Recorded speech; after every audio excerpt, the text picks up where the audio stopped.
नमस्कार, आप देख रहे हैं राजधानी लाइव। मैं हूं आपके साथ काजल ठाकुर। दिल्ली के उप मुख्यमंत्री मनीष सिसोदिया ने एक प्रेस कॉन्फ्रेंस के माध्यम से केंद्र सरकार पर जमकर निशाना साधा और केंद्र सरकार द्वारा कुछ दिनों पहले जारी किए गए रिपोर्ट पर सवाल उठाए हैं। इसमें पंजाब के खस्ता हाल पड़े सरकारी स्कूलों को देश में नंबर 1 बताया है। उप मुख्यमंत्री ने कहा है कि ये रिपोर्ट केंद्र की मोदी सरकार और पंजाब की कैप्टन सरकार की 2022 के चुनावों से पहले की जुगलबंदी को दिखाता है, क्योंकि जिस राज्य के स्कूलों में शराब की फैक्ट्री पाई गई हो, 2-3 सालों में 800 सरकारी स्कूलों को बंद करना पड़ा हो, उसे नंबर 1 का तमगा देना सिर्फ और सिर्फ राजनीतिक जुगलबंदी का हिस्सा है। उप मुख्यमंत्री ने कहा कि मोदी सरकार द्वारा जारी रिपोर्ट में पंजाब के खस्ता हाल पड़े सरकारी स्कूल, जिनमें ना बुनियादी ढांचे हैं और ना ही बुनियादी सुविधाएं, उनको शानदार बताया गया है और दिल्ली के स्कूलों को बेकार बताया गया है। ये रिपोर्ट पंजाब के चुनाव से पहले कैप्टन सरकार को मोदी जी के आशीर्वाद के रूप में मिली है। पंजाब के सरकारी स्कूलों की बदहाल स्थिति के बारे में बताते हुए मनीष सिसोदिया ने कहा कि पंजाब के सरकारी स्कूलों में न पढ़ाई हो रही है, न उनके बुनियादी ढांचे को सुधारने पर कोई काम हो रहा है, लेकिन मोदी जी कैप्टन सरकार की नाकामियों पर अपनी रिपोर्ट के द्वारा पर्दा डालने का प्रयास कर रहे हैं। उप मुख्यमंत्री ने पंजाब के सरकारी स्कूलों की असलियत बताते हुए कहा कि सरकारी स्कूलों के बदतर हालात के कारण पंजाब में अभिभावकों को अपने बच्चों को मजबूरी में प्राइवेट स्कूलों में पढ़ाना पड़ रहा है। दिल्ली के शिक्षा मंत्री मनीष सिसोदिया द्वारा पंजाब को बदनाम करने की मंशा से दिए जा रहे बयान पर तीखी प्रतिक्रिया देते हुए स्कूल शिक्षा मंत्री पंजाब के विजय इंदर सिंगला ने कहा कि आम आदमी पार्टी द्वारा अपने स्कूल मॉडल को लेकर जो बयान दिया जा रहा है वो पंजाब में सबसे आगे आ गया है और उजागर किया जा रहा है। आप भी देखिए क्या कुछ इस समय बयानबाजी चल रही है मनीष सिसोदिया और पंजाब के शिक्षा मंत्री के बीच में। साफ है कि कैप्टन साहब को मोदी जी का आशीर्वाद है। ये report actually captain Amarinder Singh साहब को मोदी जी के आशीर्वाद के रूप में जारी की गई है। पंजाब के सरकारी स्कूलों को नंबर 1 बता रही है मोदी जी की रिपोर्ट। मोदी जी कह रहे हैं कि भाई पंजाब के सरकारी स्कूल देश में सबसे बढ़िया है। कैप्टन साहब ने सरकारी स्कूलों में जो काम किया है वो नंबर 1 है देश में। अब खबर तो ये भी आ रही है कि थोड़े दिन बाद मोदी जी एक रिपोर्ट जारी करेंगे जिसमें कहेंगे कि पंजाब में कैप्टन साहब के सारे सरकारी अस्पताल बहुत बढ़िया हैं। ये जुगलबंदी है मोदी जी की और कैप्टन साहब की पूरी तरह से। जो पंजाब के सरकारी स्कूल जो पूरी तरह से बदहाल हैं, वहां पे ना पढ़ाई हो रही है, ना वहां फैसिलिटीज हैं, ना कोई काम हुआ है, उसको छिपाने के लिए कैप्टन साहब की पिछले 5 साल की शिक्षा के क्षेत्र में नाकामी को छिपाने के लिए मोदी जी ने रिपोर्ट जारी की है कि कैप्टन साहब के स्कूल बहुत शानदार है। कैप्टन साहब ने 800 सरकारी स्कूल बंद किए पिछले 2-3 साल में। 800 पंजाब के 800 सरकारी स्कूलों को कैप्टन साहब बंद कराते हैं और जो चल रहे हैं उनमें से कितनों कोई प्राइवेट सेक्टर को दे देते हैं, लेकिन मोदी जी कहते हैं कि पंजाब के सरकारी स्कूल देश में नंबर 1 है। देखो गल ये है कि असी पंजाबी हैं ते जेड़े जेड़े अज देश च, दिल्ली च, हिंदुस्तान च ते बाहरले मुल्कां च पंजाबी बैठे हैं, वो अज इस गल की खुशी मना रहे हैं, अपने आप को प्राउड फील कर रहे हैं कि पंजाब पहले नंबर ते आया है। ये कोई छोटी गल नहीं है कि पंजाब पहले नंबर ते आ गए। अपने आप विच एक बहुत वड्डी गल है, क्योंकि इस दे विच बहुत वड्डी मेहनत जुड़ी हुई है साडे अध्यापकां दी, साडे अफसर साहबान दी, साडे सूबे दी सरकार दी और खास तौर पे साडे देश साडे पंजाब दे मुख मंत्री कैप्टन अमरिंदर सिंह जी दी। क्योंकि जदों तक सब दी जॉइंट एफर्ट ना हो, जब तक एक टीम मिलकर काम ना करे, तब तक इन्नी वड्डी गल होना आसान नहीं सीगा। ये बहुत वड्डी गल हुई है। पूरे नॉर्थ इंडिया दे विच बड़े वरियां तो बाद किसी नॉर्थ इंडियन स्टेट दे विच कोई स्टेट पहले स्थान ते आई है और उस दे विच पहला नंबर पंजाब नूं मिलिया है। और जिथे तक मेरे काउंटर मिनिस्टर दिल्ली दे एजुकेशन मिनिस्टर ने कॉमेंट किया है, मैं उन्होंने ये जरूर दसना चाहना है कि ये सारा कुछ मेहनत दे नाल जुड़िया है। ये सारा कुछ एक सच्ची सुच्ची मेहनत जिहड़ी लोगों वालों हुई है उहदे नाल जुड़िया है। ये कोई झूठे प्रचार नाल जुड़ी हुई पहले स्थान की गल नहीं आई। मोदी जी दा सूबा है गुजरात, सारे देश दे विच गुजरात मॉडल लोग गल करते सी, ते अज गुजरात का सूबा सिक्ख्या दे विच 8वें नंबर ते आया। ते अगर अज पंजाब पहले नंबर ते आ गया, Kerala literacy they which number 1 ते आउंदा सी साडे देश च, अज केरला की पोजीशन नंबर 4 ते आई है, हरियाणे की 11वें ते आई है, और अगर अज दिल्ली 6वें नंबर ते चले गया ਮਕਸਦ ਤਾਂ ਇਹ ਹੈ, ਇਹ ਚੀਜ਼ਾਂ ਨੂੰ ਹੈਪੀਲੀ ਐਕਸੈਪਟ ਕਰਨਾ ਚਾਹੀਦਾ ਹੈ। ਇਹ ਚੀਜ਼ਾਂ ਤੋਂ ਸਿੱਖਣ ਦੀ ਲੋੜ ਹੁੰਦੀ ਹੈ। ਇਹ ਕੋਈ ਗੱਲ ਇੱਕ ਪੈਰਾमीटर ਦੇ ਨਾਲ नहीं।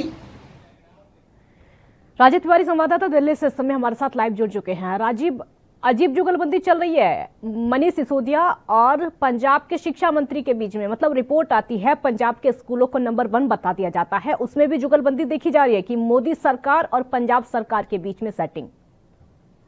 देखिए बिल्कुल सही कहा आपने। यहाँ पर बात करें दिल्ली सरकार की और पंजाब सरकार की, तो कहीं ना कहीं जिस तरीके की मनोज सिसोदिया ने प्रेस कॉन्फ्रेंस के द्वारा ये कहा गया कि पंजाब सरकार को कहीं ना कहीं रोल मॉडल के तौर पर रखा गया है, यानी कि शिक्षा जो है पंजाब की वो कहीं ना कहीं नंबर 1 पर आने के बाद में कहीं ना कहीं जिस तरीके से सवालिया निशान खड़ा करा है, उससे कि लगभग 2-3 सालों के अंदर जो 800 स्कूल के करीब बंद हुए हैं पंजाब के अंदर, वो कारण बंद होने के क्या थे और जो बंद हुए हैं, और उसके बाद में पंजाब को रोल मॉडल के तौर पर, यानी कि पंजाब को शिक्षा के हिसाब से पहले नंबर पर क्यों दिया गया है, और दिल्ली चाहती थी शायद पहले उनको रोल मॉडल के तौर पर रखा जाए। मगर जिस तरीके से पंजाब जैसे कि केंद्र सरकार की और पंजाब की जिस तरीके से 2022 की जुगलबंदी कहा गया है कि इलेक्शन के मद्देनजर रखते हुए इस पंजाब को पहले नंबर पर दिया गया है, तो उससे साफ जाहिर है कहीं ना कहीं दिल्ली सरकार की मंशा यही है कि केंद्र सरकार के ऊपर आरोप लगाया जाए और केंद्र सरकार कहीं ना कहीं अपना बचाव करती हुई नजर आएगी। मगर जिस तरीके से लगातार कहीं ना कहीं दिल्ली सरकार के द्वारा कहा गया है कि केंद्र सरकार कहीं ना कहीं चुनाव की रणनीति बना रहे हैं और कहीं ना कहीं 2022 के लिए कहीं ना कहीं दिल्ली को नहीं पंजाब को रोल मॉडल के तौर पर रखा गया, तो उससे साफ जाहिर है कहीं ना कहीं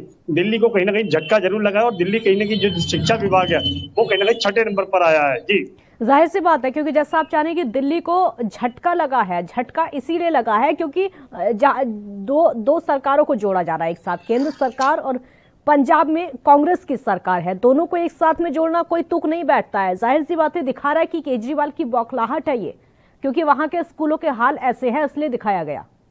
दिल्ली सरकार चाहती थी कि उनको पहले नंबर पर रखा जाए, ताकि उनको जो रोल मॉडल के तौर पर रखा जाए, मगर दिल्ली को ना रख के पंजाब को रखा है, तो उससे साफ जाहिर है कहीं ना कहीं दिल्ली को जरूर झटका लगा है।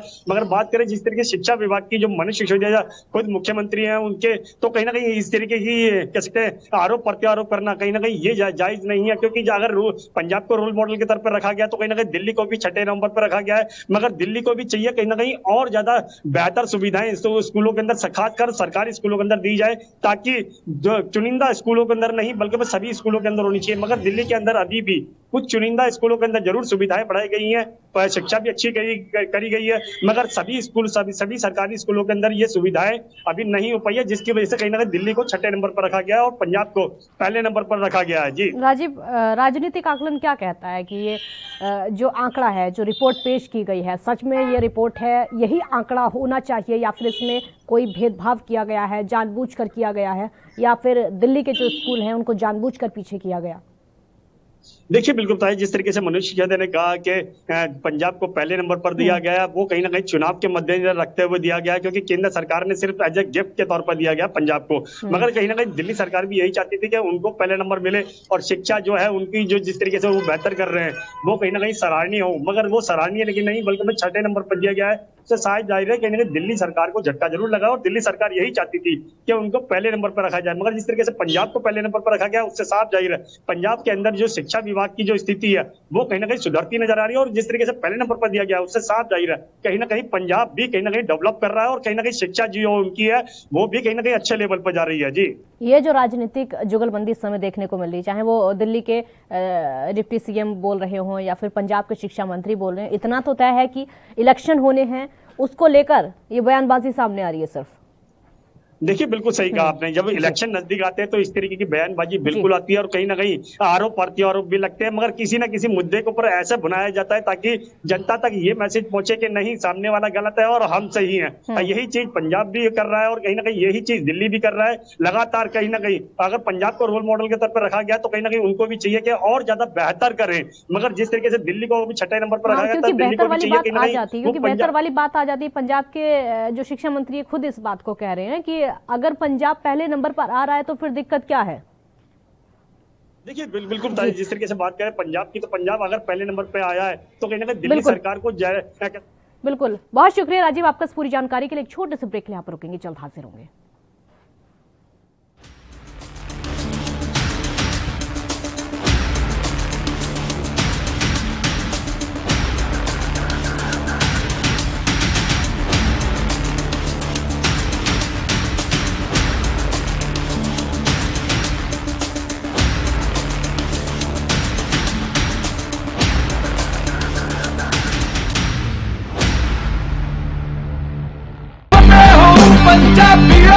ਫਤਿਹ ਕਿਟ ਦਿੱਤੇ ਨੇ ਕਿ ਤੁਹਾਨੂੰ ਕਿਤੇ ਜਾਣ ਦੀ ਲੋੜ ਨਹੀਂ। ਅਗਰ ਤੁਸੀਂ ਪੋਜ਼ਿਟਿਵ ਹੋ, ਸਟੇਜ 1 ਦੇ ਵਿੱਚ ਹੋ, ਲੈਵਲ 1 ਦੇ ਵਿੱਚ ਹੋ, ਆਪਣੇ ਘਰ 'ਚ ਜਾਓ, ਫਤਿਹ ਕਿਟ ਤੁਹਾਨੂੰ ਮਿਲ ਜੂਗਾ।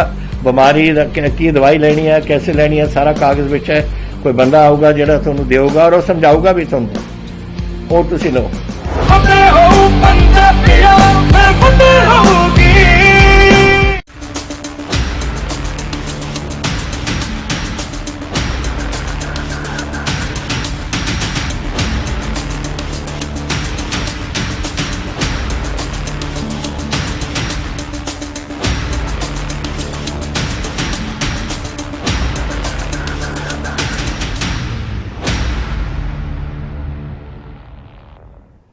ब्रेक के बाद एक बार फिर स्वागत है आपका। महाराष्ट्र में बड़ी सियासी हलचल के बीच में चुनावी रणनीतिकार प्रशांत किशोर ने एनसीपी प्रमुख शरद पवार से उनके मुंबई स्थित आवास पर मुलाकात की, जिससे उन अटकलों को बल मिल गया है कि 2024 में होने वाले अगले आम चुनावों के लिए सत्तारूढ़ बीजेपी के खिलाफ एक राष्ट्रीय गठबंधन बनाने के प्रयास किए जा रहे हैं। ये मुलाकात तकरीबन 3 घंटे तक चली और इस मुलाकात में क्या खिचड़ी पकी ये तो कह पाना मुश्किल है, लेकिन प्रशांत किशोर ने इसको महज एक प्राइवेट मीटिंग बताया है और कहा है कि इसका राजनीति से कोई लेना देना नहीं है।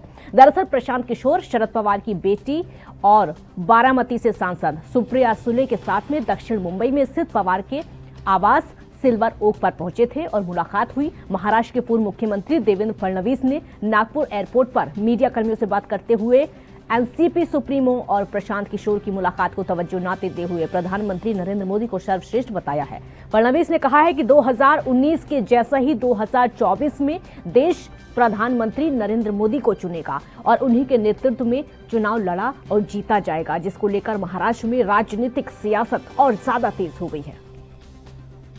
देखिए, देश में लोकतंत्र है, कोई भी किसी के साथ चर्चा कर सकता है, कोई भी किसी को मिल सकता है, कोई भी स्ट्रैटेजी तय कर सकता है, लेकिन कोई कितनी भी स्ट्रैटेजी तय करे, एक बात तो पक्की है, लोगों के मनों में, लोगों के दिल पर मोदी जी ही है, मोदी जी राज करते हैं।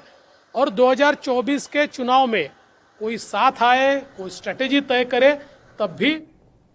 मुरारी संवाददाता हमारे साथ ज्यादा जानकारी के लिए जुड़ चुके हैं मुंबई से इस समय। मुरारी, मुलाकात हुई है और बड़ी मुलाकात है राजनीतिक दलों के बीच में, क्योंकि प्रशांत किशोर जहां पर भी जाते हैं राजनीतिक कयास वहीं पर लगने शुरू हो जाते हैं। माना यह भी जाता है कि बंगाल में जो ममता बनर्जी की सरकार बनी है उसके पीछे बहुत बड़ा हाथ प्रशांत किशोर का था, और अब शरद पवार से मिलना, क्या चल रहा है इस समय राजनीतिक गलियारों में महाराष्ट्र के?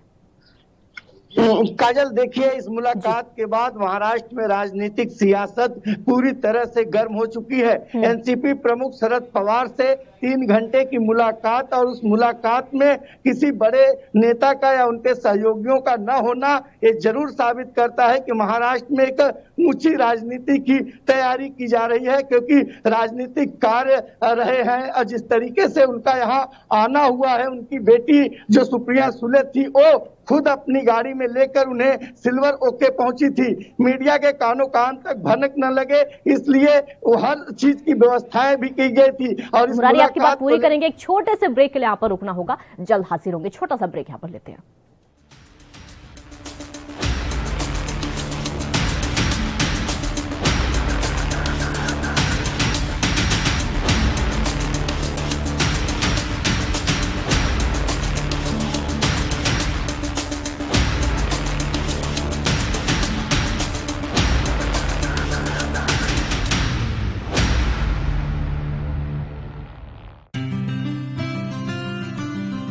ਜ਼ਿਲ੍ਹਾ ਹੁਸ਼ਿਆਰਪੁਰ ਪੰਜਾਬ ਦੇ ਉਹਨਾਂ ਜ਼ਿਲ੍ਹਿਆਂ ਵਿੱਚ ਸ਼ਾਮਿਲ ਹੈ ਜਿੱਥੇ ਕਰੋਨਾ ਦੇ ਖਿਲਾਫ ਜੰਗ ਵਿੱਚ ਸਭ ਨੇ ਇਕਮੁੱਠਤਾ ਦਿਖਾਈ ਹੈ। ਨਤੀਜਾ ਇਹ ਨਿਕਲਿਆ ਕਿ ਜ਼ਿਲ੍ਹੇ ਦੇ ਕਈ ਪਿੰਡਾਂ ਨੇ ਕਰੋਨਾ ਵੈਕਸੀਨੇਸ਼ਨ 100% ਦਾ ਟੀਚਾ ਹਾਸਿਲ ਕਰ ਲਿਆ ਹੈ, ਜੋ ਕਿ ਵਾਕਈ ਕਾਬਿਲੇ ਤਾਰੀਫ ਹੈ। ਦਰਅਸਲ ਪੰਜਾਬ ਦੇ ਮੁੱਖ ਮੰਤਰੀ ਕੈਪਟਨ ਅਮਰਿੰਦਰ ਸਿੰਘ ਨੇ ਟੀਕਾਕਰਨ ਨੂੰ ਲੈ ਕੇ ਇੱਕ ਲਹਿਰ ਦਾ ਆਗਾਜ਼ ਕੀਤਾ ਸੀ।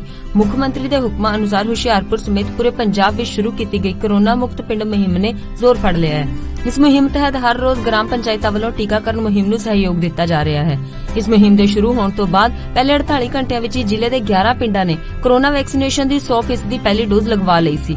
ਇਨ੍ਹਾਂ ਪਿੰਡਾਂ ਵਿੱਚ ਹਲਕਾ ਚੱਬੇਵਾਲ ਦੇ ਪਿੰਡ ਨਵਾਂ ਜੱਟਪੁਰ, ਪੁੰਗਾ ਤੇ ਪੁੰਜ ਸ਼ਾਮਿਲ ਨੇ, ਜਦਕਿ ਮਕੇਰੀਆਂ ਦੇ ਪਿੰਡ ਨੱਥੂਵਾਲ, ਲਲੋਤਾ, ਉਲਾਹਾ, ਚੱਕੜਿਆਲ, ਪੜੋਲਿਆ ਤੇ ਰਾਮਗੜ੍ਹ ਸਿਕਰੀ ਨੇ ਵੀ ਫਤਿਹ ਹਾਸਿਲ ਕੀਤੀ ਹੈ। ਇਸ ਤੋਂ ਇਲਾਵਾ ਗੜਸ਼ੰਕਰ ਦੇ ਪਿੰਡ ਨਾਜ਼ਰਪੁਰ, ਰਾਵਲਪਿੰਡੀ ਨੇ ਵੀ ਕੋਵਿਡ-19 ਦੀ 100% ਦੀ ਡੋਜ਼ ਲਗਵਾ ਲਏ ਨੇ।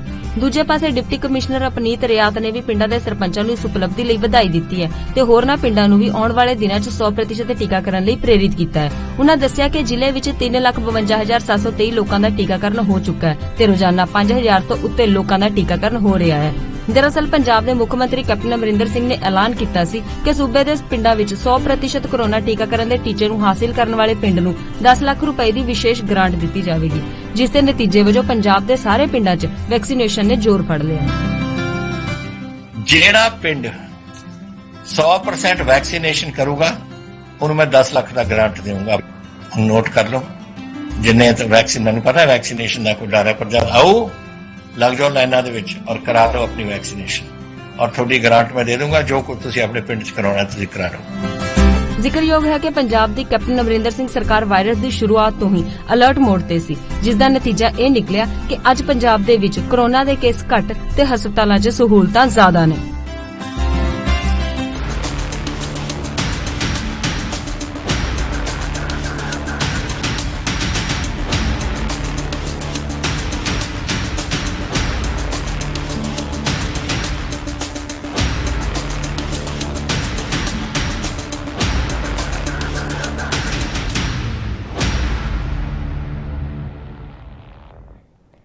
ब्रेक के बाद एक बार फिर स्वागत है आपका। मुरारी संवाददाता हमारे साथ लगातार मुंबई से समय जुड़े हुए हैं। मुरारी, अपनी बात पूरी करिए और ये भी बताइए, क्योंकि प्रशांत किशोर जहां पर भी जाते हैं जो राजनीतिक कयास है वो अपने आप लगने शुरू हो जाते हैं, राजनीति किसी भी राज्य की हो। देखिए काजल, कहना गलत नहीं होगा कि प्रशांत किशोर के मुंबई आगमन और एनसीपी प्रमुख शरद पवार की मुलाकात के बाद राजनीतिक सियासत काफी बढ़ गई है, क्योंकि राजनीति के मसीहा कहे जाते हैं महाराष्ट्र में एनसीपी प्रमुख। इसका जीता जागता प्रमाण है जो आज महाविकास अघाड़ी की ओर सरकार चला रहे हैं। अब ऐसे में प्रशांत किशोर की मुलाकात को देवेंद्र फडणवीस जो पूर्व मुख्यमंत्री हैं उन्होंने भले ही तवज्जो न दिया हो, लेकिन राजनीतिक सियासत पूरी तरह से गर्मा चुकी है।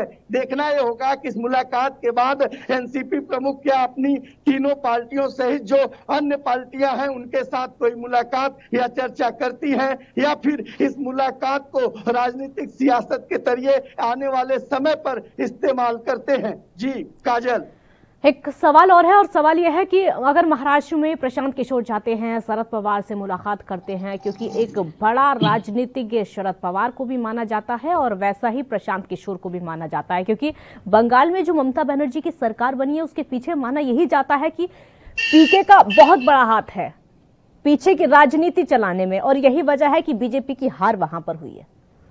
जी काजल, ये कहना गलत नहीं होगा। जिस तरीके से प्रशांत किशोर ने अपनी राजनीतिक वहां पर चली नेताओं से मुलाकात की, कांग्रेस और लेफ्ट सहित पूरी तरह से हट गए और तृणमूल कांग्रेस को ममता बनर्जी को एक अच्छा फुटबैक मिला था, तो शायद उसी तरीके की रणनीति अब महाराष्ट्र में तैयार करने की कोशिश की जा रही है। एनसीपी प्रमुख शरद पवार और जिस तरीके से किशोर की मुलाकात हुई है, इसे लेकर राजनीतिक सियासत यही माना जा रहा है। अब ऐसे में कांग्रेस और शिवसेना इस मुलाकात पर क्या प्रतिक्रिया देती है और इसमें शिवसेना और एनसीपी माफ कीजिए कांग्रेस की क्या भूमिका होगी, यह देखना होगा। काजल, बहुत शुक्रिया मुरारी आपका इस पूरी जानकारी के लिए। तो नई सियासत का जन्म होते हुए महाराष्ट्र में समय दिखाई दे रहा है। छोटे से ब्रेक के लिए आप रुकेंगे, जल्द हाजिर होंगे।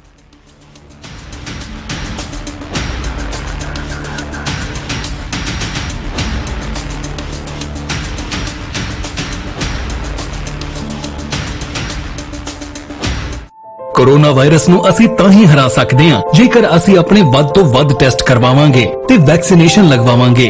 जैसे ही ਤੁਹਾਨੂੰ ਕੋਈ ਥੋੜੀ ਬਿਮਾਰੀ ਵੀ ਲੱਗੇ, ਤੁਹਾਨੂੰ ਲੱਗੇ ਕਿ ਮੈਨੂੰ ਮੇਰੀ ਛਾਤੀ 'ਚ ਦਰਦ ਹੈ ਜਾਂ ਮੈਨੂੰ ਖਾਂਸੀ ਹੋ ਗਈ ਜਾਂ ਮੈਨੂੰ ਜ਼ੁਕਾਮ ਹੋ ਗਿਆ ਜਾਂ ਮੇਰਾ ਬਦਨ ਦਰਦ ਹੈ, ਤੁਸੀਂ ਵੇਟ ਨਾ ਕਰੋ, ਟੈਸਟ ਕਰਾਓ। ਪੰਜਾਬ ਸਰਕਾਰ ਵੱਲੋਂ ਕੋਰੋਨਾ ਵਾਇਰਸ ਨਾਲ ਨਜਿੱਠਣ ਲਈ ਪੰਜਾਬ ਦੇ ਪਿੰਡਾਂ ਵਿੱਚ ਵੈਕਸੀਨੇਸ਼ਨ ਡਰਾਈਵ ਚਲਾਈ ਗਈ ਹੈ ਤਾਂ ਜੋ 18 ਸਾਲ ਤੋਂ ਉੱਪਰ ਦੇ ਸਾਰੇ ਲੋਕ ਜਲਦ ਤੋਂ ਜਲਦ ਆਪਣੀ ਵੈਕਸੀਨੇਸ਼ਨ ਕਰਵਾ ਸਕਣ।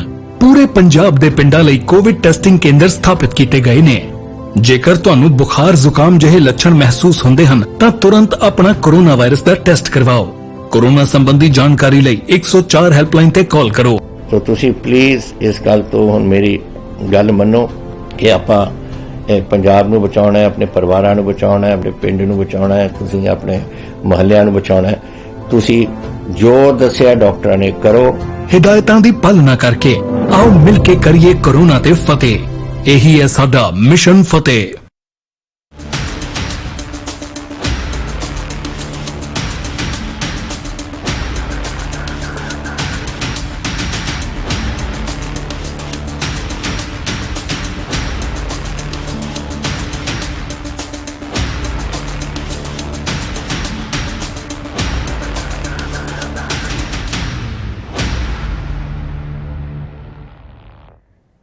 ब्रेक के बाद एक बार फिर स्वागत है आपका। पंजाब से इस वक्त की बड़ी खबर आपको बता देते हैं। पंजाब से इस वक्त की ब्रेकिंग न्यूज आपकी टीवी स्क्रीन पर। पंजाब के कोटकपुरा फायरिंग का पूरा मामला है, जहां पर सुनवाई को लेकर तारीख आपको बता दें कि एसआईटी ने पूर्व सीएम प्रकाश सिंह बादल को तलब किया है। एसआईटी की तरफ से तलब किया गया है पूर्व मुख्यमंत्री को पंजाब के मामले में 16 जून को पेशी होनी है, सुनवाई होनी है। 16 जून की तारीख तय की गई है। सुनवाई की जगह अभी तक तय नहीं है कि कहां पर ये सुनवाई होगी, लेकिन तारीख डिसाइड कर ली गई है 16 जून को। पंजाब के कोटकपुरा फायरिंग मामले में पंजाब के पूर्व मुख्यमंत्री की पेशी एसआईटी ने पूर्व सीएम प्रकाश सिंह बादल को तलब किया है और 16 जून को उनको पेश होना है।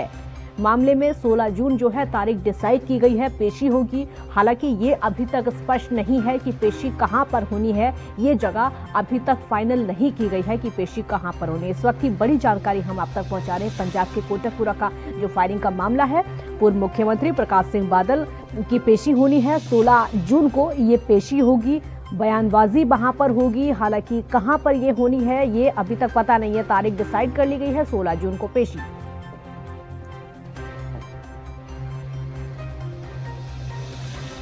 जगतार सिंह भुल्लर सहयोगी हमारे साथ इस वक्त ज्यादा जानकारी के लिए जुड़ चुके हैं। जगतार जी, जो फायरिंग का पूरा मामला था 16 जून तारीख डिसाइड कर ली गई है, क्या लग रहा है इस मामले को लेकर? हालांकि अभी तक जगह डिसाइड नहीं है कि कहां पर पेशी होनी है।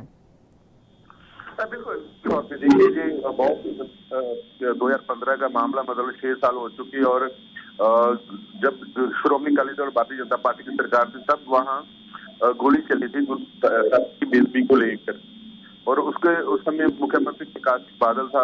और आज क्योंकि कैप्टन अमरिंदर सिंह सरकार, इनकी सरकार ने प्रॉमिस किया था जबकि तो पक्ष में थे और सरकार बनते ही लोगों ने इसके मांग रखनी शुरू कर दी थी कि जो गुरु साहब जी की बेदबी हुई थी और जो लोग मार के थे उनके जो कसूरवार लोग अभी तक क्यों नहीं पकड़े गए।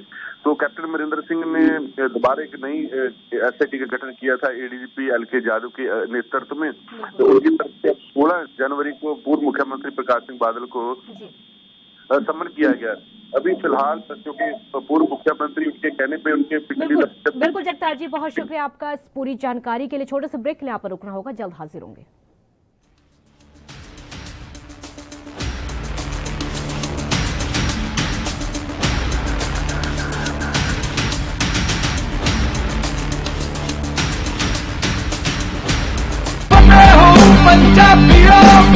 वैक्सीन जरूर करवानी है तुसीं, थोड़ी एंटीबॉडीज ਵਧਾਉਣੇ ਨੇ। ਜਦੋਂ ਤੁਹਾਡੇ ਐਂਟੀਬਾਡੀਜ਼ ਵਧਣਗੇ ਉਹ ਐਂਟੀਬਾਡੀਜ਼ ਨੇ ਜਿਹੜੀ ਕਰੋਨਾ ਦੇ ਨਾਲ ਜੰਗ ਲੜ ਸਕਦੀ ਹੈ ਤੁਹਾਡੇ ਬਾਡੀਜ਼ ਦੇ ਵਿੱਚ। ਇਹ ਤੁਹਾਨੂੰ ਕਰਾਉਣਾ ਚਾਹੀਦਾ ਹੈ। ਤੁਹਾਨੂੰ ਉਹ ਡਾਕਟਰ ਜੋ ਪਹਿਲੇ ਦਿਨ ਤੋਂ ਕਹਿ ਰਹੇ ਨੇ ਮਾਸਕ ਨਹੀਂ ਭੁੱਲਣਾ। ਅਗਰ ਕਿਸੇ ਨੂੰ ਕੋਵਿਡ ਹੋ ਵੀ ਚੁੱਕਿਆ ਉਹਨੂੰ ਵੀ ਦੇਖੋ ਕਿ ਮਾਸਕ ਪਹਿਨੇ, ਕਿਉਂਕਿ ਸਟ੍ਰੇਨਸ ਬਦਲਦੇ। ਇਹ ਜਿਹੜੇ ਸਟ੍ਰੇਨ ਨੇ ਨਾ ਕਰੋਨਾ ਦੇ, ਇਹਨਾਂ ਦੀ ਮਿਊਟੈਂਟਸ ਬਣ ਜਾਂਦੇ ਨੇ।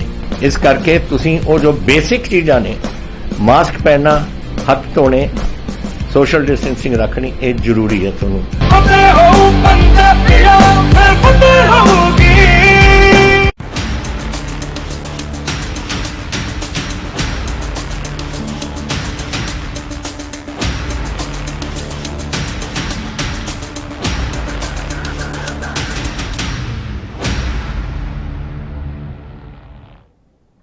ब्रेक के बाद एक बार फिर स्वागत है आपका। और अब मध्य प्रदेश की खबर आपको बताते हैं। मध्य प्रदेश के स्पेशल टास्क फोर्स ने बड़ी कार्रवाई करते हुए छोटा सराफा की 4 सोना चांदी के कारोबारियों को उनके घर से गिरफ्तार कर लिया है। और उनके पास से एसटीएफ ने 3 किलो 75 ग्राम सोना, जिसकी कीमत तकरीबन 1 करोड़ 55 लाख रुपए और 1 करोड़ की नकद राशि बरामद की है।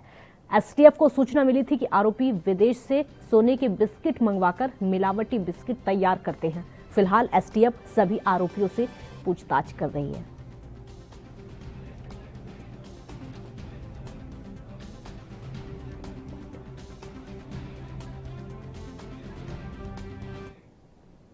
गणेश तिवारी संवाददाता इंदौर से इस समय हमारे साथ जुड़ चुके हैं ज्यादा जानकारी के लिए। गणेश, पूरा मामला क्या है, क्योंकि एसटीएफ को सफलता बड़ी मिली है? निश्चित तौर पर देखिए काजल, लॉकडाउन जैसे खुला है, अब इंदौर एसटीएफ को एक बड़ी सफलता हासिल हुई है, जहां एक सोना तस्कर जो है जो विदेशों से सोना लाकर और यहाँ पर उसे गलाकर और एक तरह से मिलावट का सोना जो है जीएसटी और टैक्सेस चोरी करके बेच रहे थे, नकली बिल बनाकर। तो इंदौर एसटीएफ को एक फिर से सूचना प्राप्त हुई थी कि ऐसे कई लोग जो है बाजार में, छोटा बाजार में जो छोटा सा राफा है वहां पर एक्टिव है और लगातार ऐसी घटनाओं को अंजाम दे रहे हैं। इसी आधार पर मुख्य की सूचना के आधार पर इंदौर एसटीएफ फोर्स है जो उसने दबिश दी है। दबिश देने पर रवि जैन जो आरबी ज्वेलर्स के मालिक के संचालक है, योगेन जैन है और उनके 2 और सहयोगी जो है, उनके यहाँ पर दबिश देने के बाद उन्हें जो है एसटीएफ को 3 किलो सोना जो है और 75 ग्राम जिसकी कीमत लगभग 1,55,00,000 रुपए है, साथ ही 1 करोड़ रुपए नकद भी मिले हैं। तो हालांकि इंदौर एसटीएफ को बड़ी सफलता हासिल हुई है और इन लोगों के अब आगे भी पूछताछ की जा रही है, क्योंकि ये लोग अहमदाबाद से होते हुए और इंदौर इनका जो सोना था वो आता था और उसे फिर गलाकर जो बिस्किट थे वो गलाकर उन्हें फिर नकली जो है एक तरह से मिलावट का जो सोना होता है 100% शुद्धता का सोने को उस पर मिलावट करके और नकली बिल तैयार करके उसे जो है सप्लाई करते थे, बेचते थे। इस तरह से बड़ी धोखाधड़ी सामने आई है, जिसके आधार पर इंदौर एसटीएफ ने इन्हें गिरफ्तार किया। कब से ये लोग इस काम को करते थे गणेश? जांच में क्या सामने आया, कब से ये लोग इस काम को करते थे और कितने लोग इसमें शामिल थे? देखिए, अगर काजल बात करें तो काफी समय से ये लोग इस तरह के कार्यों को अंजाम दे रहे थे और मुख्य की सूचना के आधार पर पुलिस ने दबिश दी है। हालांकि अगर अभी बात करें कितने लोग कार्य कर रहे थे तो अभी पुलिस को आशंका कि कई राज्यों के जो सोना तस्कर हैं इनके साथ इनकी संलिग्नता में कार्य कर रहे हैं और उसके आधार पर अभी इंदौर एसटीएफ फोर्स जो है लगातार जो है आगे इनके बयान दे रही है और कार्रवाई कर रही है, साथ ही आगे की जो जानकारियां हैं उनको जुटा रही है ताकि जो अन्य राज्यों के भी सोना तस्कर है उन्हें गिरफ्तार की जा सके। और इंदौर एसटीएफ फोर्स का कहना है कि आगे चलकर जो है बड़ी सफलता हासिल की जा सकती है, कई लोगों के चेहरे नाम सामने आ सकते हैं। चूंकि ये बड़े तस्कर थे जिस पर अगर जो बिस्किट थे, सोने के बिस्किट थे, उसकी बात करें तो उस पर दुबई का जो है मोनो भी लगा हुआ है, दुबई की स्कीम भी लगी हुई है। यानी कि इससे साफ तौर पर यह जाहिर होता है कि विदेशों से सोना आता था और उसे ये लोग यहाँ पर अपने हिंदुस्तान में जो है सप्लाई करते थे, बेचते थे, जिस पर मिलावट का जो है 100% शुद्धता वाला सोना जो था उसे उस बिस्किट को गलाकर नए बिस्किट जो है मिलावट के तैयार करके और नकली बिल बनाकर ताकि जीएसटी में और टैक्सेस में चोरी की जा सके और काफी ज्यादा मुनाफा कमाया जा सके, इसके आधार पर ये लोग बेच रहे थे। तो अब लगातार जो है पुलिस सक्रिय है और आगे की जो है जानकारियां हैं वो जुटाई जा रही हैं। साथ ही इंदौर एसटीएफ की बात करें तो जीएसटी को और इनकम टैक्स विभाग को भी इसकी सूचना दे दी गई है। ठीक है सर। ज्वेलरी भी बरामद की गई है और बताया भी जा रहा है कि काफी समय से ये लोग इसमें सक्रिय थे। क्या प्रशासन की बड़ी लापरवाही इसको मान लिया जाए, क्योंकि इतने दिनों से अगर कोई ग्रुप सक्रिय है तो लापरवाही जाहिर सी बात है इसमें है। अगर बात करें तो प्रशासन की कहीं ना कहीं बड़ी लापरवाही है, क्योंकि अगर बात करें तो जो सोना चांदी के जो तस्कर होते हैं वो काफी ज्यादा एक्टिव होते हैं और प्रशासन वहां पर किसी तरह से कार्रवाई नहीं करती। हालांकि अगर बात करें वर्तमान में जो अभी कार्रवाई हुई है ये बहुत बड़ी कार्रवाई है। 1,55,00,000 रुपए के जो है सोने चांदी बरामद होना और 1 करोड़ रुपए नगद राशि बरामद होना। हालांकि इंदौर एसटीएफ फोर्स की अगर बात करें तो अब जाकर बड़ी कार्रवाई है, लेकिन पूर्व में भी चूंकि ये पहले से संचालित कर रहे थे और ऐसे में नजदीक में ही अगर बात करें तो सराफा बाजार के नजदीक में ही सराफा थाना भी है। तो यानी कि कहीं ना कहीं देखो पुलिस की सहभागिता से भी ऐसे कार्य किए जाते हैं। पुलिस को सारी सूचनाएं प्राप्त होती लेकिन कार्रवाइयां नहीं करती है। हालांकि अब इंदौर एसटीएफ को जब इसकी लगातार मुखबिर के द्वारा सूचनाएं दी गई तो उसके बाद दबिश दी गई और घर से जो है ये राशि और सोना जो है वो बरामद किया गया है। जी बात इस तरह के मामले सामने आना। बहुत शुक्रिया आपका गणेश तिवारी इस पूरी जानकारी के लिए। तो एसटीएफ को बड़ी सफलता हासिल हुई है। एसटीएफ ने जो बड़ी सफलता हासिल की है वो सीधा सीधा संबंध उसका विदेशों से भी यहां पर पाया जा रहा है। राजधानी लाइव में फिलहाल इतना ही। आप देखते रहिए एएनबी न्यूज। नमस्कार।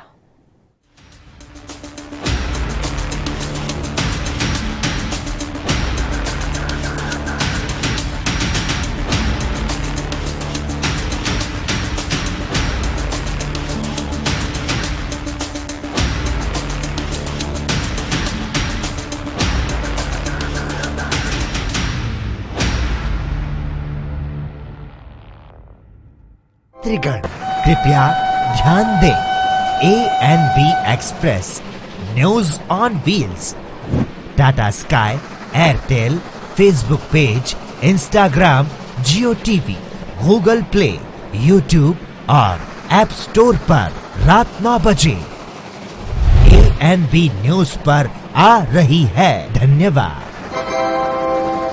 कम ब्रेक और ज्यादा खबरों के साथ देखिए ANB news in channel number पर।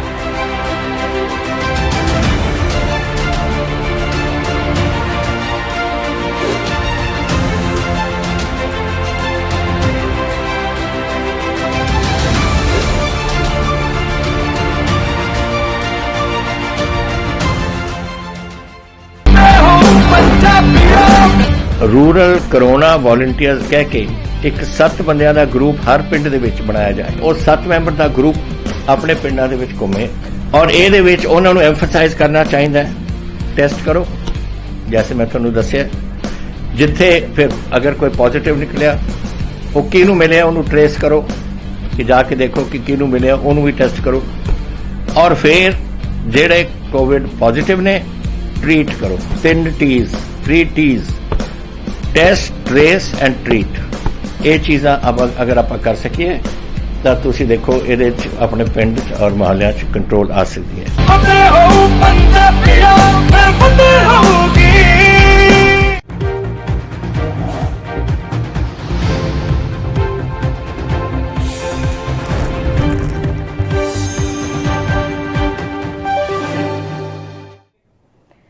नमस्कार, आप देख रहे हैं एनवी न्यूज। मैं हूं आपके साथ काजल ठाकुर। देश भर में अब संक्रमितों के आंकड़े कम होने का नाम नहीं ले रहे हैं, तो वहीं महाराष्ट्र की अगर बात करें तो पिछले 24 घंटों के दौरान कोरोना संक्रमण के 1697 नए केस सामने आ चुके हैं और इतने ही वक्त में कोरोना से संक्रमित 360 मरीजों की मौत हो चुकी है। हालांकि राहत की खबर यह है कि शनिवार को जारी स्वास्थ्य विभाग के आंकड़ों के मुताबिक पिछले 24 घंटों के दौरान राज्य में 14,910 कोरोना के मरीज ठीक होकर अस्पतालों से डिस्चार्ज हो चुके हैं। संक्रमण के इन नए मामलों के साथ में अब महाराष्ट्र में कुल संक्रमितों की संख्या 58,98,550 हो गई है, जबकि मृतकों का आंकड़ा अब जो बढ़कर लगातार बढ़ता चला जा रहा है। आपको ये भी बता दें कि मृतकों का आंकड़ा भी अब तक बहुत ज्यादा हो चुका है, तकरीबन 1,67,027 तक पहुंच गया है। आपको ये बता दें कि बीते रोज सरकार ने मृतकों के आंकड़ों में संशोधन किया था और एक दिन में राज्य में 2213 मृतक बढ़ गए।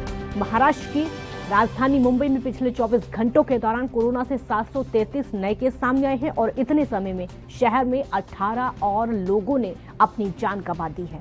मुंबई में एक दिन में 732 लोग कोरोना को मात देकर अपने घर वापस लौट चुके हैं।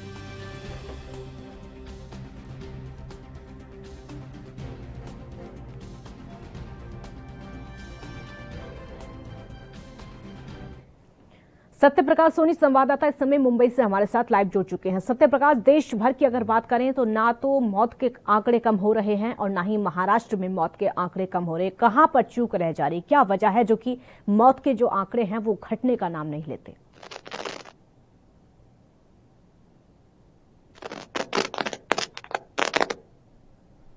जो आंकड़े हैं वो कम नहीं हो रहे, लिहाजा लगातार ये शिकायतें आ रही है कि जो मौत दर है 1.81 के आसपास है। तो जाहिर तौर पर ये कहीं कहीं बढ़ी है, क्योंकि पिछले दिनों में जब कोरोना की पहली लहर आई थी उस दौरान देखा कि 1.12 से ऊपर नहीं हुआ था, लेकिन अब देखा जा रहा है कि दूसरी लहर में लगातार 1.81, 1.85 के आसपास जो है मौत के आंकड़े।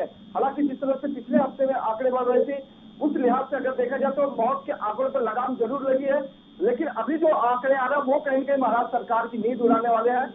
ऐसे में महाराष्ट्र सरकार पूरी कोशिश कर रही है कि मौत के आंकड़े में जल्दी से जल्दी इस पे कंट्रोल किया जाए। लिहाजा भारत सरकार स्वास्थ्य विभाग सहित तमाम जो कोविड सेंटर है वहां पर कोशिश कर रही है कि लोगों को ज्यादा जागरूक किया जाए कि बीमारी होने के तुरंत लक्षण आने के मतलब प्राइमरी लक्षण जब आते हैं तभी आप हॉस्पिटल को संपर्क कीजिए, तभी अपने आसपास के डॉक्टर को संपर्क कीजिए, घर पे इलाज मत कीजिए। यही वजह है कि जो होम आइसोलेशन वाला मामला था महाराष्ट्र सरकार ने रद्द किया। टेस्टिंग को लेकर क्या है इस समय, क्योंकि टेस्टिंग जिस रफ्तार से होंगी उसी रफ्तार से पता चलेगा कितने लोग संक्रमित आ रहे हैं, कितने लोग अब तक ठीक हो चुके हैं। टेस्टिंग को लेकर क्या स्टेटस है? देखिए काजल, आज भी टेस्टिंग के जो रेशियो रखा गया 32 से 40 हजार पर डे मुंबई में रखा गया। ऐसे में जो टेस्टिंग रेट है वो कहीं के बरकरार है। ऐसे में कोरोना पॉजिटिव की संख्या कम हो रही है, ये लिहाजा महाराष्ट्र सरकार के लिए जरूर संतोषजनक बात है। लेकिन जिस तरह से मौत के आंकड़े बढ़ रहे हैं वो कहीं के लोगों की नींद उड़ाने वाले हैं। लिहाजा महाराष्ट्र सरकार कोशिश कर रही है कि इस पर जल्द से जल्द जो है लगाम लगाया जाए। लेकिन दूसरी अहम बात है काजल कि पहले शुरुआती दौर में देखा गया है कि रेलवे स्टेशनों पर लगातार जो है एंटीजन टेस्ट किया जा रहा था, कोरोना की जांच की जा रही, लेकिन अब वो नहीं किया जा रहा है। बस स्टैंड पर भी नहीं किया। बहुत शुक्रिया आपका। एक छोटा सा ब्रेक के लिए यहाँ पर रुकना होगा, जल्द हाजिर होंगे। छोटा सा ब्रेक।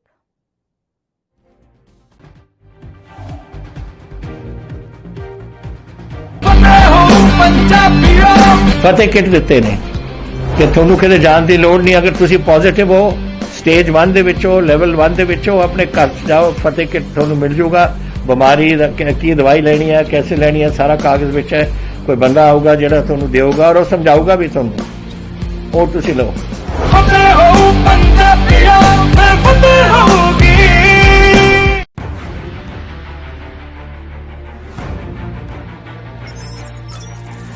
खबर चाहे सियासत की हो या सरकार की, खबर चाहे भ्रष्टाचार की हो या गुनहगार की,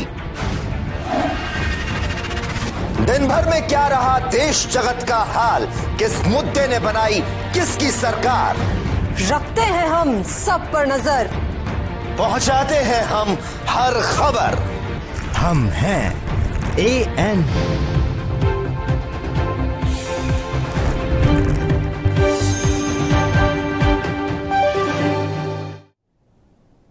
ब्रेक के बाद अगर फिर स्वागत है आपका। तो देश में संक्रमितों के आंकड़े तो भले ही कम हो रहे, लेकिन मौत के आंकड़े कम होने का नाम नहीं ले रहे हैं। कोशिशें बहुत की जा रही हैं, वैक्सीनेशन लगातार हो रहा है, टेस्टिंग लगातार हो रही है। दिक्कत यह है कि कोरोना की जो दूसरी लहर है, भले ही उस पर कंट्रोल धीरे धीरे पाया जा रहा है, लेकिन अब हालात जैसे हो चुके हैं, मौतें उसकी वजह से कम होने का नाम बिल्कुल नहीं ले रही हैं। कोरोना कंट्रोल किया जा रहा है, ये देश में इस समय दिखने लगा है। लॉकडाउन की स्थिति आई थी, लॉकडाउन से लगने लगा था कि कोरोना को कंट्रोल किया जाएगा, हालांकि वो चेन टूटी है। लगभग हर राज्य की स्थिति हमने देखी है। राज्य सरकारों ने अपने अपने तरीके से, अलग अलग तरीके से लॉकडाउन लगाया, कोरोना की चेन टूटी और अब अनलॉक भी किया जा रहा है।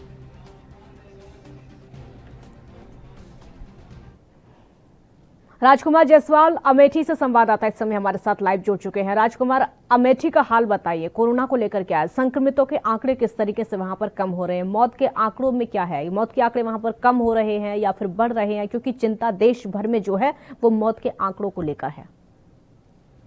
काजल जी, आपको बता दें कि बीते 24 घंटों में 10 कोरोना संक्रमित मरीज आए हैं। और आपको बता दें कि ये जो है लगभग 15 दिन हो गया जिसमें जो है आंकड़े जो है कम आ रहे थे, एक आ रहे थे, 2 आ रहे थे, लेकिन बीते 24 घंटों में 10 आंकड़े आए हैं। वहीं पर कुल जो है कोरोना पॉजिटिव की संख्या जो है 97 हो गई है। और बात करें अगर मौत की, तो मौत जो है कुल 122 पहुंची है।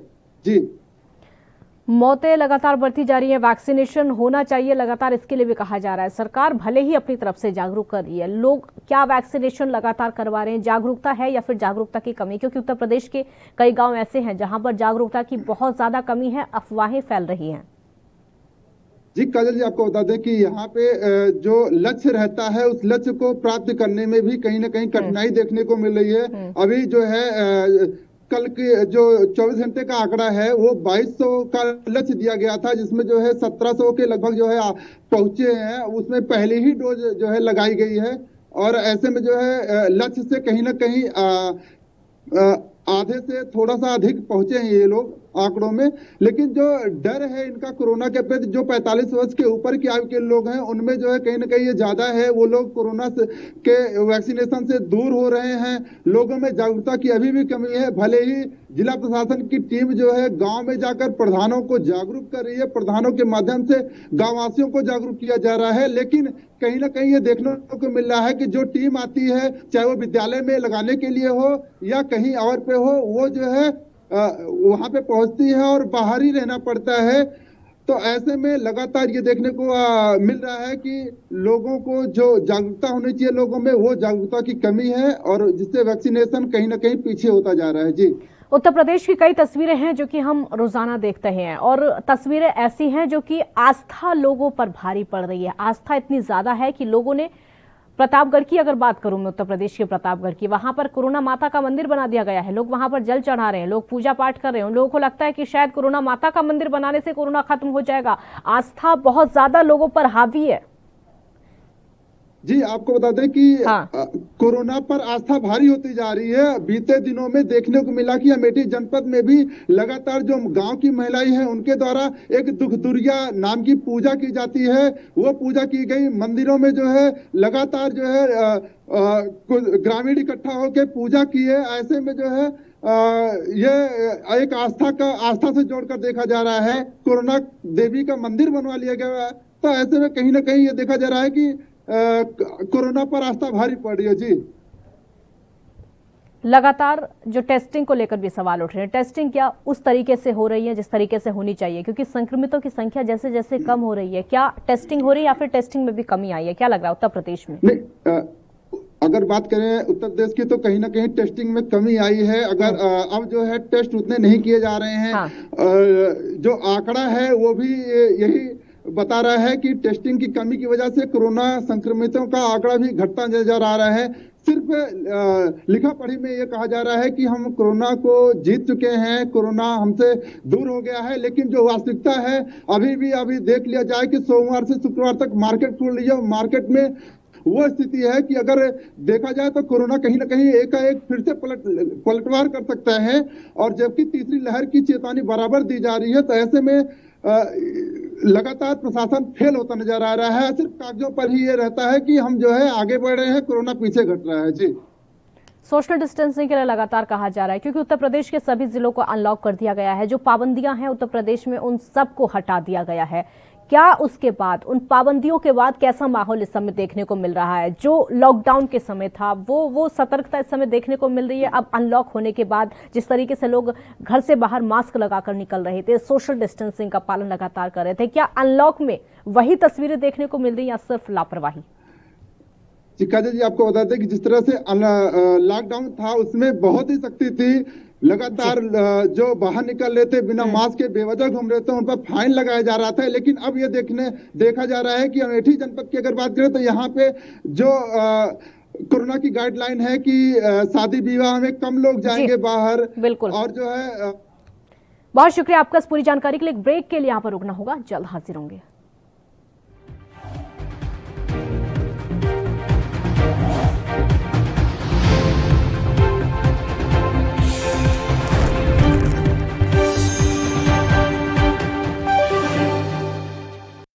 कोरोना वायरस ਨੂੰ ਅਸੀਂ ਤਾਂ ਹੀ ਹਰਾ ਸਕਦੇ ਹਾਂ ਜੇਕਰ ਅਸੀਂ ਆਪਣੇ ਵੱਧ ਤੋਂ ਵੱਧ ਟੈਸਟ ਕਰਵਾਵਾਂਗੇ ਤੇ ਵੈਕਸੀਨੇਸ਼ਨ ਲਗਵਾਵਾਂਗੇ। जैसे ही थोनू कोई थोड़ी बीमारी भी लगे, थोनू लगे कि मैनू मेरी छाती च दर्द है या मैनू खांसी हो गई या मैनू जुकाम हो गया या मेरा बदन दर्द है, तुसी वेट ना करो, टेस्ट कराओ। ਪੰਜਾਬ ਸਰਕਾਰ ਵੱਲੋਂ ਕੋਰੋਨਾ ਵਾਇਰਸ ਨਾਲ ਨਜਿੱਠਣ ਲਈ ਪੰਜਾਬ ਦੇ ਪਿੰਡਾਂ ਵਿੱਚ ਵੈਕਸੀਨੇਸ਼ਨ ਡਰਾਈਵ ਚਲਾਈ ਗਈ ਹੈ ਤਾਂ ਜੋ 18 ਸਾਲ ਤੋਂ ਉੱਪਰ ਦੇ ਸਾਰੇ ਲੋਕ ਜਲਦ ਤੋਂ ਜਲਦ ਆਪਣੀ ਵੈਕਸੀਨੇਸ਼ਨ ਕਰਵਾ ਸਕਣ। ਪੂਰੇ ਪੰਜਾਬ ਦੇ ਪਿੰਡਾਂ ਲਈ ਕੋਵਿਡ ਟੈਸਟਿੰਗ ਕੇਂਦਰ ਸਥਾਪਿਤ ਕੀਤੇ ਗਏ ਨੇ। ਜੇਕਰ ਤੁਹਾਨੂੰ ਬੁਖਾਰ ਜ਼ੁਕਾਮ ਜਿਹੇ ਲੱਛਣ ਮਹਿਸੂਸ ਹੁੰਦੇ ਹਨ ਤਾਂ ਤੁਰੰਤ ਆਪਣਾ ਕੋਰੋਨਾ ਵਾਇਰਸ ਦਾ ਟੈਸਟ ਕਰਵਾਓ। ਕੋਰੋਨਾ ਸੰਬੰਧੀ ਜਾਣਕਾਰੀ ਲਈ 104 ਹੈਲਪਲਾਈਨ ਤੇ ਕਾਲ ਕਰੋ। तो तुसी प्लीज इस गल तो हुण मेरी गल मनो कि आपां पंजाब नूं बचाउणा है, अपने परिवारां नूं बचाउणा है, अपने पिंड नूं बचाउणा है, तुसी अपने मुहल्लियां नूं बचाउणा है। तुसी जो दस्सिया डॉक्टरां ने करो। हिदायतां दी पालना करके आओ मिल के करिए कोरोना ते फतेह। यही है साडा मिशन फतेह।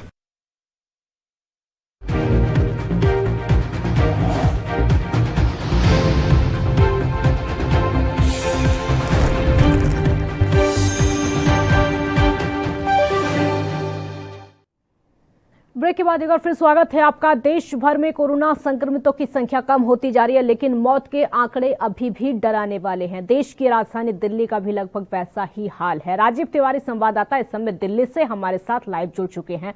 राजीव, संक्रमितों की संख्या भले ही कम होती जा रही है अनलॉक होने के बाद, हालांकि सरकार को भी लगता था कि जैसे जैसे जो संख्या है वो कम हो रही है, अनलॉक कर दिया जाए राजधानी को, ताकि लोगों की जो जिंदगी है एक बार फिर से पटरी पर दौड़ने लगे, एक बार फिर से चलने लगे। लेकिन मौत के जो आंकड़े हैं वो कम अभी भी नहीं हो रहे हैं। देखिए बिल्कुल सही कहा आपने। यहाँ पर बात समझनी होगी, जिस तरीके से दिल्ली सरकार चाहती थी कि कोरोना की जो रफ्तार है उस पर कहीं ना कहीं अंकुश लग सके, मगर वही अंकुश लगता हुआ नजर आया और कहीं ना कहीं लोगों ने लॉकडाउन का पालन भी किया, कोरोना गाइडलाइन का पालन भी किया और कहीं ना कहीं कोरोना को हराने में काफी मदद कोशिश भी की गई। मगर जिस तरीके से अनलॉक किया गया, अनलॉक के बाद में लगातार जनता बाहर निकल रही है और सोशल डिस्टेंसिंग का पालन नहीं किया जा रहा, तो कहीं ना कहीं दिक्कतें भी आ रही है। मगर जिस तरीके से मरने वालों की बात करें, वो कहीं ना कहीं संख्या इतनी घट नहीं रही है जितनी दिल्ली सरकार चाहती थी, मगर लगातार कहीं ना कहीं मरने वालों की संख्या भी निरंतर बढ़ती चली जा रही है और कहीं ना कहीं दिक्कतें आ रही है। मगर जिस तरीके से बात करें अभी वैक्सीन की, तो वैक्सीन की प्रक्रिया जितनी स्पीड से बढ़नी चाहिए थी वो अभी बढ़ती हुई नजर नहीं आ रही है, क्योंकि अभी तक प्रधानमंत्री मोदी जी ने भी खुद 21 जून के लिए कहा गया है कि वो वहां से 21 जून से इसकी शुरुआत की जाएगी दोबारा से और 18 साल से ऊपर के लोगों के लिए फ्री वैक्सीन दी जाएगी और लगातार प्राइवेट अस्पताल हो या सरकारी अस्पताल हो, दोनों में ही वैक्सीन का टीकाकरण दिया जाएगा। यहाँ तक कि रूस की जो वैक्सीन है वो भी दी जाएगी। मगर अब देखना होगा कि ये प्रक्रिया 21 तारीख से ही पहले की शुरू की जाएगी या 21 तारीख के बाद में शुरू की जाएगी या फिर सिर्फ राजनीति का मोहरा ही बन के रह जाएगी। जी राजीव, आम लोगों के दिमाग में एक और सवाल उठता है कि दिल्ली में केसेस की संख्या इतनी जल्दी कम हो जाना, क्या टेस्टिंग उतनी संख्या में हो पा रही है या फिर कम टेस्टिंग हो रही है इसीलिए जो आंकड़े हैं वो कम आ रहे हैं?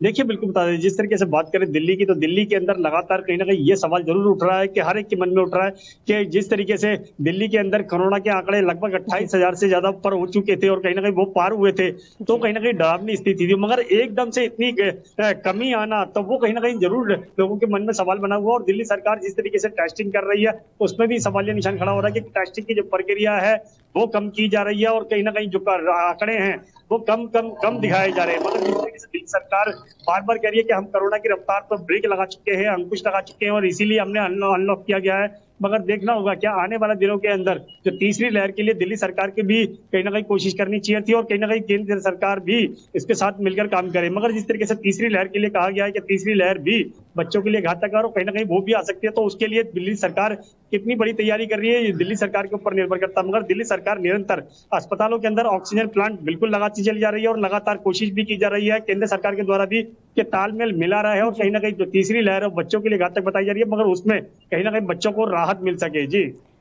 आप बने रहिए हमारे साथ, एक ब्रेक के लिए यहाँ पर रुकना होगा, जल्द हाजिर होंगे। आप देखते रहिए ANB न्यूज।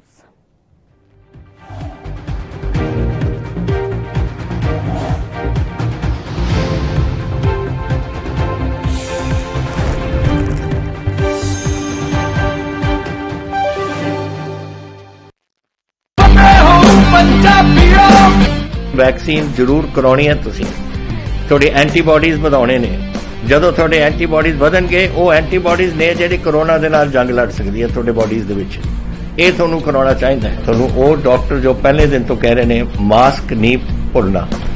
ਅਗਰ ਕਿਸੇ ਨੂੰ ਕੋਵਿਡ ਹੋ ਵੀ ਚੁੱਕਿਆ ਉਹਨੂੰ ਵੀ ਦੇਖੋ ਕਿ ਮਾਸਕ ਪਹਿਨੇ, ਕਿਉਂਕਿ ਸਟ੍ਰੇਨਸ ਬਦਲਦੇ। ਇਹ ਜਿਹੜੇ ਸਟ੍ਰੇਨ ਨੇ ਨਾ ਕੋਰੋਨਾ ਦੇ, ਇਹਨਾਂ ਦੀ ਮਿਊਟੈਂਟਸ ਬਣ ਜਾਂਦੇ ਨੇ। ਇਸ ਕਰਕੇ ਤੁਸੀਂ ਉਹ ਜੋ ਬੇਸਿਕ ਚੀਜ਼ਾਂ ਨੇ, ਮਾਸਕ ਪਹਿਨਣਾ, ਹੱਥ ਧੋਣੇ, सोशल डिस्टेंसिंग रखनी ये जरूरी है। ਤੁਹਾਨੂੰ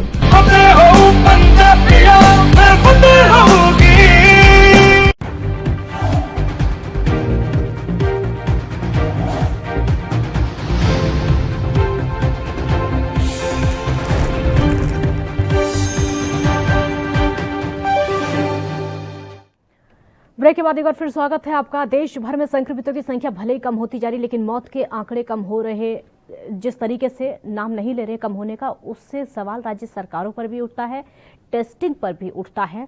और आंकड़े मौत के क्यों नहीं कम हो रहे हैं, ये आंकड़ों को लेकर सवाल इसलिए उठता है क्योंकि जो रजिस्टर शमशान घाट का होता है और सरकारी आंकड़े, उसमें बहुत ज्यादा समय डिफरेंस पाया जा रहा है। राजीव तिवारी संवाददाता है हमारे साथ इस समय दिल्ली से लगातार जुड़े हुए हैं। राजीव, इस समय जो दिल्ली का माहौल है, लॉकडाउन का माहौल और अब अनलॉक का माहौल, और लॉकडाउन से पहले की जो परिस्थितियां थी, अब एक बार फिर से सब कुछ नॉर्मल हो चुका है या फिर डर है अभी?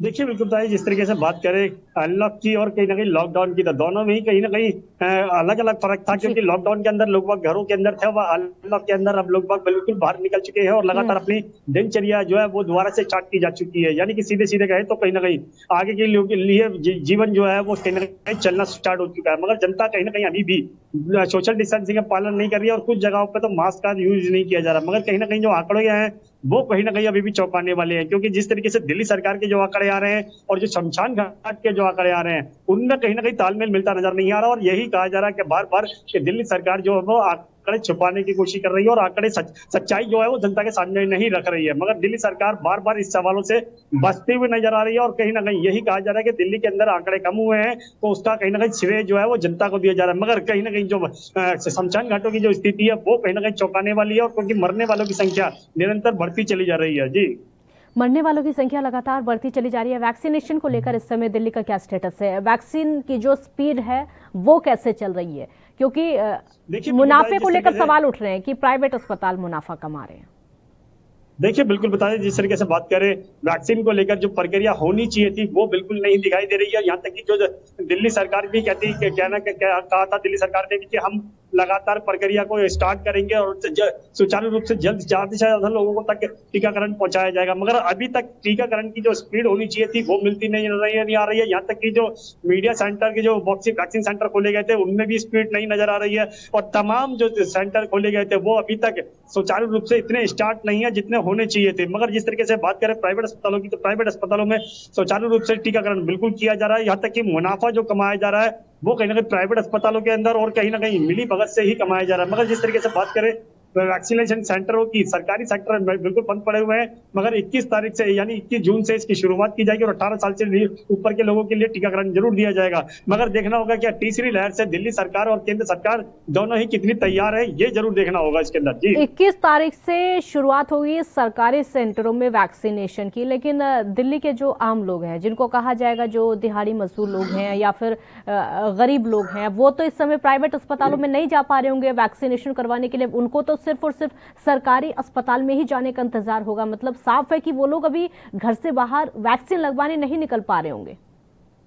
देखिए, बिल्कुल सही कहा आपने। यहाँ पर बात करें गरीब तबके की या फिर मिडिल क्लास की, तो वो कहीं ना कहीं अभी भी सरकारी अस्पतालों की तरफ भी रुख कर रहे हैं, क्योंकि उनको पता है कि वो प्राइवेट अस्पतालों में नहीं जा सकते, इतना बजट नहीं खर्च कर सकते हैं, और सरकारी अस्पतालों में अभी वैक्सीन नहीं है। तो कहीं ना कहीं वो इसी इंतजार में बैठे हुए कि किसी भी तरीके से 21 तारीख आए और उसके बाद में वो टीकाकरण जो है वो करवा सके। मगर देखना होगा कि टीकाकरण वाकई में जनता तक पहुंच पाता है या फिर चुनिंदा लोगों तक ही पहुंचेगा, क्योंकि प्राइवेट अस्पतालों में सिर्फ चुनिंदा लोग ही जा पाते हैं, ना कि गरीब लोग जा पाते हैं। मगर गरीब लोग जो है वो अभी भी सरकारी अस्पतालों की तरफ इंतजार करते हुए नजर आ रहे हैं। जी राजीव, एक और बड़ा अहम सवाल है, और सवाल यह है कि दिल्ली के मुख्यमंत्री खुद इस बात को कहते हैं कि हम तीसरी लहर के लिए पूरी तरीके से तैयार हैं। अस्पतालों की व्यवस्थाएं लगातार की जा रही हैं और कई ऑक्सीजन के प्लांट भी लगा लिए गए हैं। मैं कल परसों की आपको बात बता रही हूँ। मतलब तीसरी लहर की पूरी तैयारी दिल्ली में सरकार ने कर ली है, वो तैयारी दिखाई दे रही है क्या? देखिए, बिल्कुल जिस तरीके से बात करें तीसरी लहर की, तो तीसरी लहर से पहले दूसरी लहर के लिए भी दिल्ली सरकार ने कहा था कि वो प्रॉपर तैयार रहें और लगातार किसी को भी कोई दिक्कत नहीं आएगी। मगर जब धरातल की बात करें तो कहीं ना कहीं ऑक्सीजन की दिक्कतें आई थी, अस्पतालों के अंदर बेड नहीं थे। मगर जिस तरीके से तीसरी लहर के लिए कहा जा रहा है दिल्ली सरकार के द्वारा कि वो तैयार है, मगर ये कहीं ना कहीं दावे जरूर है। मगर क्योंकि जिस तरीके से ऑक्सीजन प्लांट लगाए जा रहे हैं वो भी इतनी बड़ी संख्या में नहीं है, क्योंकि अगस्त दिसंबर तक के लिए इनके जो टारगेट है वो पूरे होंगे। मगर जब तक उससे पहले अगर तीसरी लहर आती है तो कहीं ना कहीं स्थिति फिर बिगड़ेगी। मगर जिस तरीके से वैक्सीन का काम जो चल रहा है वो कहीं ना कहीं बहुत ज्यादा स्लो चल रहा है, जिसकी वजह से जनता अभी भी डरी हुई है और कहीं ना कहीं यही चाहती है, चाहे वो केंद्र सरकार हो या राज्य सरकार हो, दोनों ही मिलकर काम करें और ताकि जल्द से ज्यादा संख्या के अंदर लोगों तक टीकाकरण पहुंचाया जा सके। और जो 18 साल से नीचे के लोग हैं उनके लिए भी कहीं ना कहीं बंदोबस्त किया जाए वैक्सीन को लेकर भी और अस्पतालों के अंदर भी। जी, अस्पतालों की अगर बात कर लेते हैं, क्योंकि अस्पतालों की बहुत ज्यादा दिक्कत हो जाती है। हमने दूसरी लहर में देखा था किस तरीके से अस्पतालों में जगह नहीं थी, बेड्स की बहुत ज्यादा कमी थी, मरीजों को अस्पतालों में भर्ती नहीं किया जा रहा था क्योंकि अंदर बेड नहीं थे। अस्पतालों की संख्या किस तरीके से अब तीसरी लहर के लिए बढ़ाई जा रही है, क्या कर रही है सरकार? देखिए, बिल्कुल ताई, जिस तरीके से बात करें तीसरी लहर के लिए अस्पतालों के अंदर जो सुविधाएं बढ़ानी थी वो कम से कम ऑक्सीजन सप्लाई थी और कहीं ना कहीं आईसीयू बेड थे, वेंटिलेटर बेड थे, ये भी संख्या बढ़ानी चाहिए थी। मगर अभी भी ये काफी स्लो स्पीड से चल रहा है, क्योंकि ये निरंतर बढ़ाए जरूर जा रहे हैं मगर भाई इतनी बड़ी संख्या के अंदर नहीं बढ़ाए जा रहे, जिससे कहीं ना कहीं अगर तीसरी लहर जल्दी आती है तो कहीं ना कहीं उससे पहले तैयारी होनी चाहिए थी। मगर अस्पतालों के अंदर सुविधाएं जरूर बढ़ाई जा रही है, मगर जितनी स्पीड से होनी चाहिए थी वो अभी नहीं दिखाई दे रही है। मगर बात करें ऑक्सीजन प्लांटों की, तो ऑक्सीजन प्लांट जरूर लगाए जा रहे हैं दिल्ली के अंदर, मगर अभी भी कहीं ना कहीं उसमें भी खामियां देखने को मिल रही है, क्योंकि जिस तरीके से ऑक्सीजन प्लांट लगाए जा रहे हैं अभी पूरी दिल्ली के अंदर नहीं ऑक्सीजन प्लांट लगाए गए हैं और उसके लिए भी कहीं ना कहीं आगे के लिए बंदोबस्त किए जा रहे हैं। मगर कहीं ना कहीं अभी भी दिल्ली सरकार हो या केंद्र सरकार हो, दोनों के बीच में तालमेल मिलता राजीव, बहुत शुक्रिया आपका इस पूरी जानकारी के लिए। एक ब्रेक के लिए आप रुकना होगा, छोटा सा ब्रेक यहाँ पर लेते हैं, जल्द हाजिर होंगे।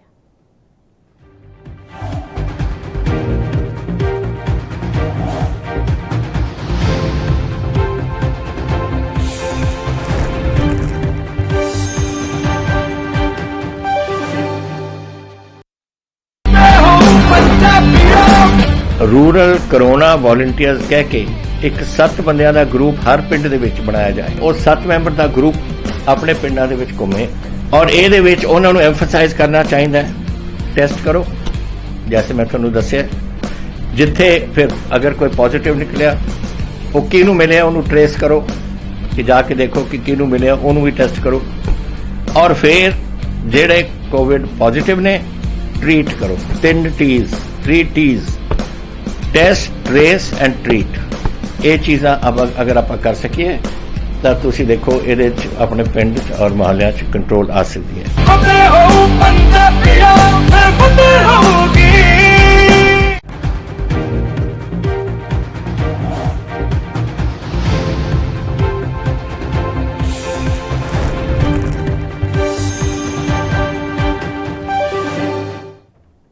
ब्रेक के बाद एक बार फिर स्वागत है आपका। गौरव मिश्रा संवाददाता अयोध्या से समय हमारे साथ ज्यादा जानकारी के लिए जुड़ चुके हैं। गौरव मिश्रा, अयोध्या का हाल बताइए, क्योंकि जिस तरीके से कोरोना की जो संक्रमितों की रफ्तार है वो कम हो रही है, लेकिन मौत के आंकड़े अभी चिंता व्यक्त कर रहे हैं।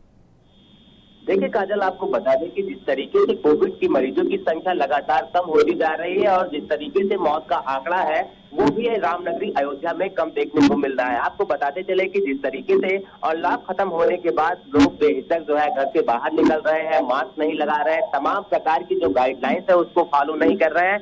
ऐसे में सीधे तौर पर सवालिया निशान खड़ा होता है कि जो कोरोना काल है वो फिर से लौटता आएगा और लोगों को मुसीबत बना जो है सबक सिखाएगा। लेकिन लोगों को जानना होगा कि अगर कोरोना से मुक्ति पाना है तो लोग तमाम प्रकार की जो गाइडलाइंस है उसको फॉलो करना होगा। काजल, बहुत शुक्रिया गौरव मिश्रा आपका इस पूरी जानकारी के लिए। तो देश में जो आंकड़े हैं वो कम हो रहे हैं, लेकिन मौत के आंकड़े अभी डरा रहे हैं। टेस्टिंग को लेकर भी राज्य सरकारों पर इस समय सवाल खड़े हो रहे हैं। बहुत शुक्रिया आपका, देखते रहिए ANB न्यूज। नमस्कार।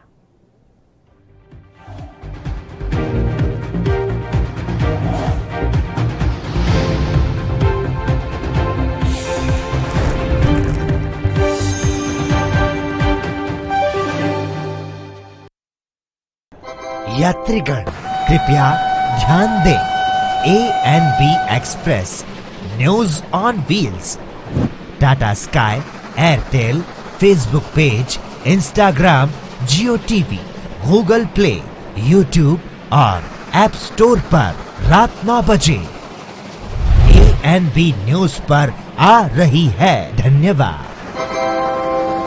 कम ब्रेक और ज्यादा खबरों के साथ देखिए ANB news in channel number पर।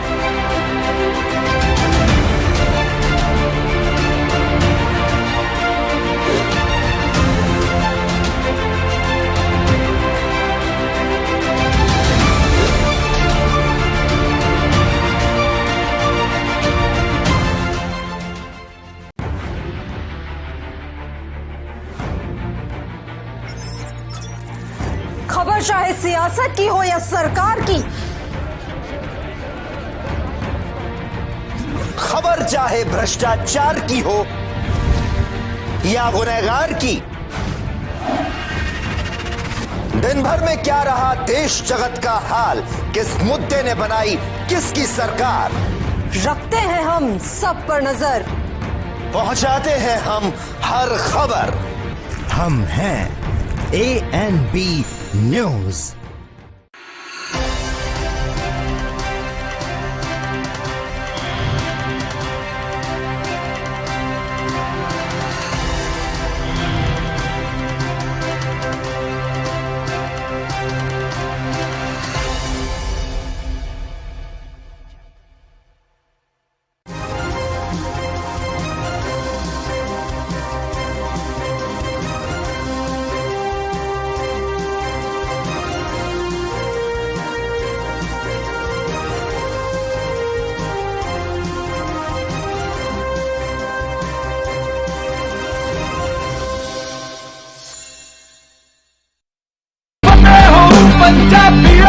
फतेह किट ਦਿੱਤੇ ਨੇ ਕਿ ਤੁਹਾਨੂੰ ਕਿਤੇ ਜਾਣ ਦੀ ਲੋੜ ਨਹੀਂ। ਅਗਰ ਤੁਸੀਂ ਪੋਜ਼ਿਟਿਵ ਹੋ, ਸਟੇਜ 1 ਦੇ ਵਿੱਚ ਹੋ, ਲੈਵਲ 1 ਦੇ ਵਿੱਚ ਹੋ, ਆਪਣੇ ਘਰ 'ਚ ਜਾਓ, ਫਤਿਹ ਕਿਟ ਤੁਹਾਨੂੰ ਮਿਲ ਜੂਗਾ।